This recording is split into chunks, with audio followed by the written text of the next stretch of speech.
contacting Emma Bragdon, a pioneer of something called integrative mental health. And that's what I want to ask her about. If we're going to move into a wider conception of healthcare, and we really do want to treat body, mind, and spirit, then we have to sort out what that means to be treating the spirit, and how does spirituality impact our health and well-being. Is this what you mean by the term integrative mental health care? Yes, in part. You take the cream off of everything that's going on around the world, and if someone else in another country has a way of working in medicine or in psychotherapy that seems to have better results, then let's take a component of it and weave it into our own system. Of course, we have to be respectful. Some things might work in one culture and not in another. What other countries are you talking about? And the implication of what you're saying is that some of the things they do may well be applicable in the US and in other parts of the Western world. I have spent a good deal of time in Brazil because I became fascinated with the Spiritist movement. And that is a form of spiritualism.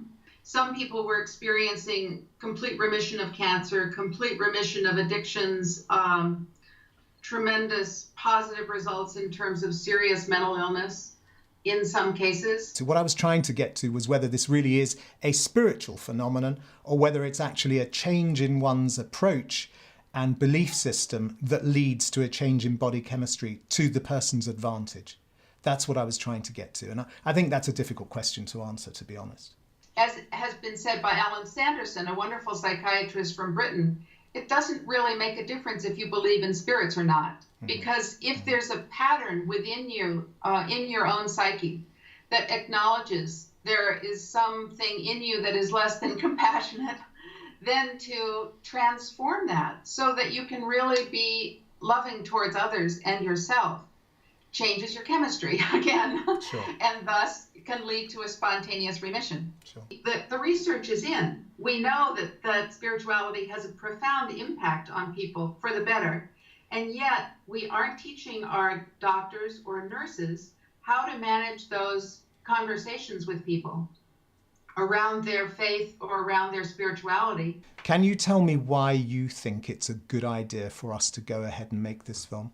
There is very little funding around exploring the benefits of spirituality in health and in mental health.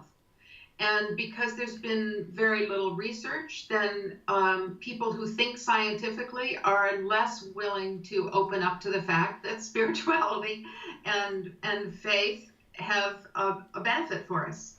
And so that translates all the way down through medical schools and all the way down through our educational system, and thus children are not even encouraged to recognize it.